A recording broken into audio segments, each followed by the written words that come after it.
Okay, let's talk about the immigration process, possible questions, and kung paano nga ba ako umalis ng Pilipinas papunta ng Thailand.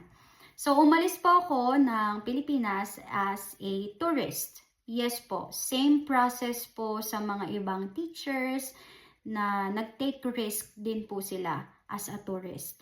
And just for an information lang po, meron po akong kamag-anak sa Thailand, meron po akong uncle doon, may mga kaibigan din po ako doon, and sila po yung nag-guide and tumulong po sa akin, sa kanila din po ako tumuloy. So, I'm safe naman po. And sa mga wala naman po, mga kamag-anak or friend or whatsoever, just be careful lang po, okay? Kung talagang gusto nyo mag-take risk and gusto nyo talagang mag-apply as a teacher doon and ang pinaka-easiest way lang is mag-tour. Just be safe po, okay? Mag-ingat lang po talaga. Okay, so back to the immigration requirements. So, ang mga ni-ready ko pong mga requirements ay COE, pero ang ginawa ko ay COE with compensation. So, Certificate of Employment and Compensation. Kasi ako po, masyado po akong overthinker. Gusto ko yung mga document ko ay very detailed talaga. And kumuha din po pala ako ng leave of absence, tapos return to work, and also, meron akong ni-ready also na as letters. Okay, yung unang letter of filing ng leave. And then yung letter na isa is letter na pinapayagan nila ako na mag-leave. Okay, so yun. And then, payslip for 6 months. Recent lang ha, yung recent. And then, hindi ko siya prepare, pero I suggest you prepare it kasi baka sakaling hanapin. Akin kasi hindi siya hinanap. Pero, may ni-ready naman akong option in case. Kasi matagal siyang kunin, yung bank statement. Ang tagal niyang kunin, parang 1 week ata, kung di ako nagkakamali. So, ayoko nang mag-antay ng ganun katagal.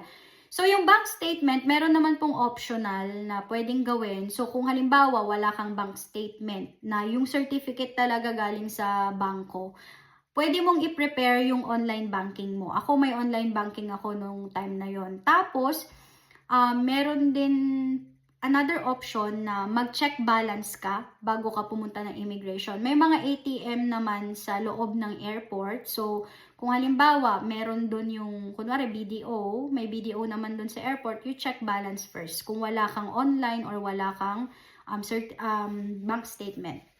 So, yun yung mga pwedeng options.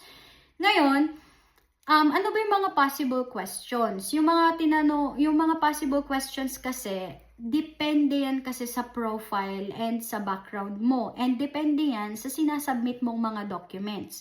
Kasi kung ano yung mga documents na sinasubmit mo, kung ano yung background mo, dyan lang naman sila nagre-rely or kumukuha ng mga questions.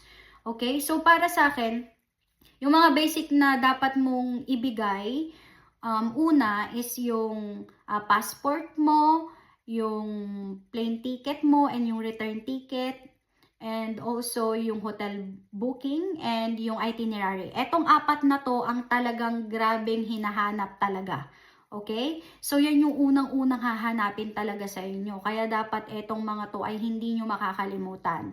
Okay? So, kung binigay na ninyo yan, ang itatanong nila, saan ka pupunta, kailan yung balik mo, sinong kasama mo, anong gagawin mo doon. So, kailangan memorize mo kung anong pangalan ng hotel ninyo, ano yung mga activities na gagawin ninyo, and sino yung kasama mo. And dapat, kung may kasama ka, alam mo yung informations about sa kanya. Okay? Alam mo kung, sa totoo lang, napaka-exaggerated nitong mga to. Pero totoo to guys. Dapat alam mo kung anong pangalan ng kasama mo, edad niya, birthday niya, saan siya nakatira. Yung mga ganun, yung mga basic information. Kasi tinatanong talaga siya guys. As in, tinatanong siya.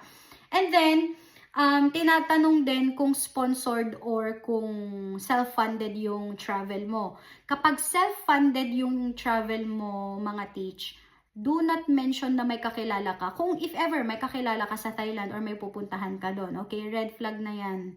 Diyan na sila maghahanap ng butas sa'yo, okay? So, wag na wag mong sasabihin or wag na wag kang magbi-mention ng kahit na sino, okay? Kapag self-funded. Kapag naman sponsored, o yun, pwede ka magbanggit kung siya yung sponsored mo. And then another one, kapag sponsored also, be prepared sa affidavit of support and guarantee, and also yung invitation letter kung yung sponsor mo at saka yung magi-invite sa'yo ay iisang tao. Okay? At kung nasa Thailand siya or whatsoever. Okay? So, yan. So, tinatanong din yan. Another one about sa trabaho mo and background mo. Okay? Ako kasi mga education graduate ako. But, nung umalis ako ng Pilipinas, nung umalis ako ng Pilipinas, ang trabaho ko ay hindi teaching.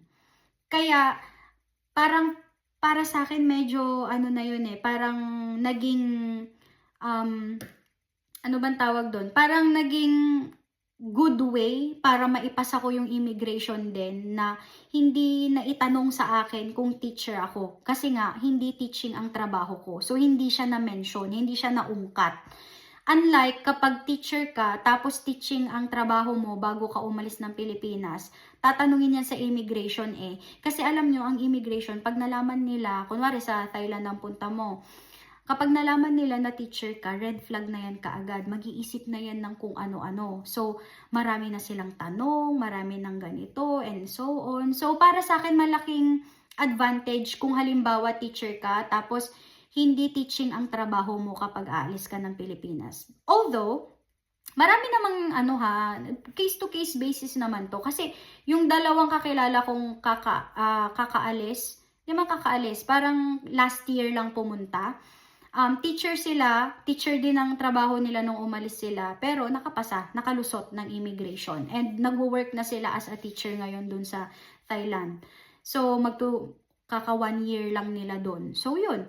So, nakadepende yan mga teachers sa mga profile and kung paano kayo sumagot. And please, do not overshare mga teacher, okay? Ang pagiging marites, iwanan sa bahay, okay?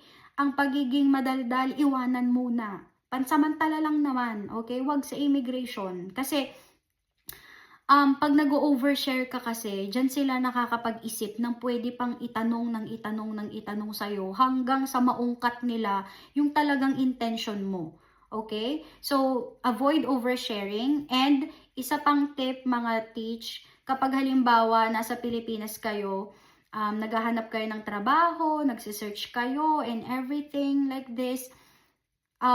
Tapos nakahanap kayo ng employer or whatsoever, and then magtuturist na lang kayo, inaantay na lang kayo sa Thailand, for example.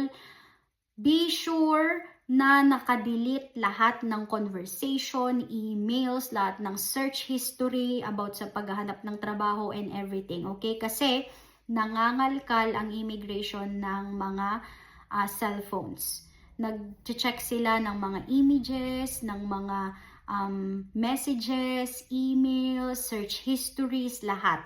Okay? So, as much as possible, wag na wag kayo mag-iiwan ng ebidensya, okay? Na naghahanap kayo ng trabaho or may nahanap na kayong trabaho sa Thailand. Kasi, ang kailangan nyo mapatunayan sa immigration para makalusot ay babalik kayo ng Pilipinas. Kahit hindi naman. Okay? So, yun. Pero, mga teach, payo ko lang, okay? Be careful, and careful, and more careful, okay? So, yung mga ginamit kong mga format, yung mga COE, leave form, mga letters and everything, I will just going to leave it in the comment section kung gusto nyong gayahin or magkaroon kayo ng idea kung paano yung mga documents na pwedeng ipasa. Okay? So, yun lang ang naging process ko sa immigration. So, I hope lahat kayo makapasa in case. And again, mga teach, okay? Be careful. Pray for it, and God bless everyone.